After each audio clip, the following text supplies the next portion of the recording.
The rabbis say, guy comes to the rabbi and says, if there's only going to obey one rule in my life, what would that rule be? The rabbi says, don't lie. Pretty good rule. Hard, but it's a pretty good rule because A, if you don't lie, B, you're not going to do anything to lie about. So I always thought that my responsibility as a writer and a director is don't lie. That there is something called the truth, which exists somewhere in an ideal form outside of myself. And if I really pay attention, I might have access to some of it. And sometimes I don't know the truth. But if I try to find out the truth, I'm doing my job. And so if I'm writing a play, it might take me 10 minutes to find out the truth, or it might take me 20 years. But if I say, no, this is not quite true, I can get by with it. I can cheat with it. The audience might even buy it, might even be successful. I don't know. If it's not quite true, then I'm not doing my job. So it's important to me to tell the truth. So in order to tell the truth, you got to figure out what the truth is. And that sometimes that's a very unpleasant process.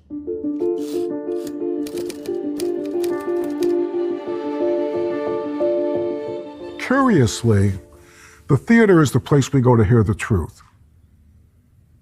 And the theater in this is like the religious setting. And I'll prove it to you. How many people come late to a movie? Nobody comes late to a movie. Everybody gets to the movie early. How many people come late to church and synagogue? Everyone. Everyone in the world has the same experience of, for God's sake, we're late with blah, blah, blah. Don't change your shoes. Did you lose your keys? Get the car. I'll get the kids. We're going to church. We're going to school. We're late. Don't you understand? We're late. Everybody comes late. Everybody also comes late to the theater.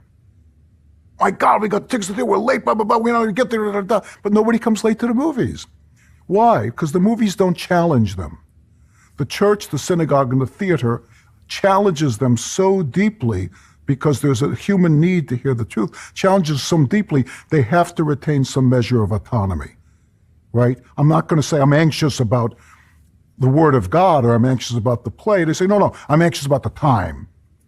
So it's a dead, Freud said, psychoanalysis is the art of the obvious.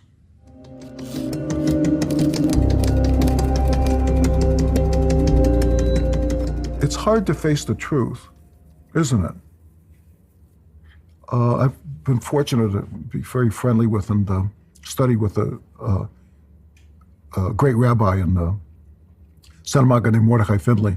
And he was telling a story one day about counseling. And he said, this woman comes and says, Rabbi, my mother has forgotten my birthday for the 4th time in a row. She calls me like 1 day or 2 days later. She said, I was so busy. She says she never sends a present, or she says she'll write a letter a month later saying, I thought I'd send you a present, but I missed the birthday and blah, blah, blah. And she doesn't return my calls and blah, blah, blah. The rabbi says, your mother doesn't like you. So, it may be comfortable or not, but that's the truth. I mean, so that's the difference from the psychoanalytic paradigm, where you could sit down and say, well, when you were young, blah, blah, blah. He says, okay, your mother doesn't like you. That's the truth. Now the question is, now you got the truth. Can you take the truth? What do you want to do with it? Up to you. All drama is about something which is hidden.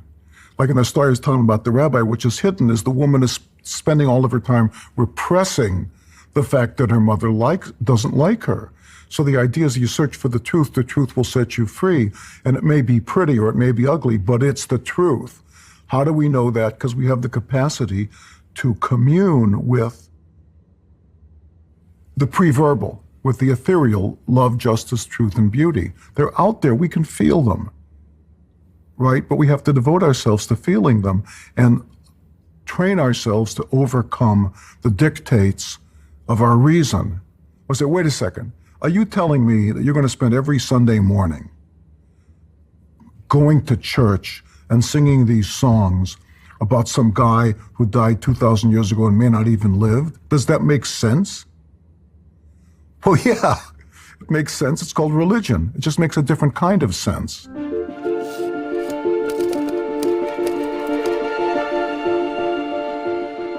You know, you think about kids, right? What are kids best at in the world, right? Lying, right? No kid has ever told the truth to their parents about anything, right? We remember that when we remember we were kids. Okay, so as Rabbi Finley teaches, you can take a superior position. You say, no, no, no, you did not do 2 hours of homework. I know that because I had a clock and a nanny cam in your room, and you did 6 minutes of homework, blah, blah, blah, blah, blah, blah, and wag your finger at the kid, saying it's not true. Or you can suspend your disbelief and say, I get it. The kid didn't want to do homework. He's trying to protect his individuality. He doesn't want to be criticized, so he says, I did 2 hours of homework. I get it. Okay. I'll parent the kid's soul. And also I learned something else from Rabbi Finley. I'm very, very lucky to have my second great teacher. My first was Rabbi Larry Kushner. He was talking about lying. And he said, what's a lie? He said, imagine you went to the doctors and you had a procedure done that was none of anybody's business. And somebody said to you, oh, where were you yesterday? I didn't see you at the club. And you said, I just decided to take a walk. He said, that's not a lie. He said, there are untruths which are not lies. He said, what's a lie? A lie is an untruth that's told to injure someone. I thought that's pretty damn good. We have a right to privacy. We have a right to embellish, right? As long as we're not injuring someone. And in a gossip situation, we know that we aren't injuring someone, right? We're just gossiping.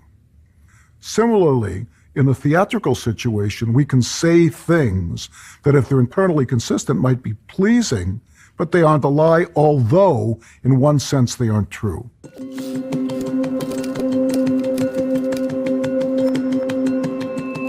Speedy Plaza is a comedy, right? So these two guys think they know how to get rich, right? By capitalizing on an adventitious event in show business. They got this into this. See, that's the thing about Hollywood, right? It's a dreadful, dreadful, dreadful place to live, right? Unless you're like dead or something. Because the lie in Hollywood functions like Las Vegas. You're just this far from getting vastly wealthy. My God, you could walk into the supermarket and see blah, blah, and they'd say, oh, what a nice pair of glasses. And you'd say, yes. You'd start talking, and then you would be the producer on the new movie. Just like Las Vegas, the reason people go to Las Vegas and get broke is it's almost true. If nobody ever won in Las Vegas, nobody would go to Las Vegas.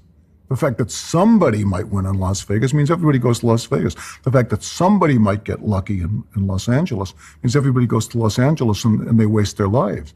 So it's hard to get rid of that addiction because if you like being inert, you can live with that addiction forever. That's the lie, right? There's just enough truth in it that you can fool yourself into saying, well, that makes sense. What the old joke is, what and leave show business, right?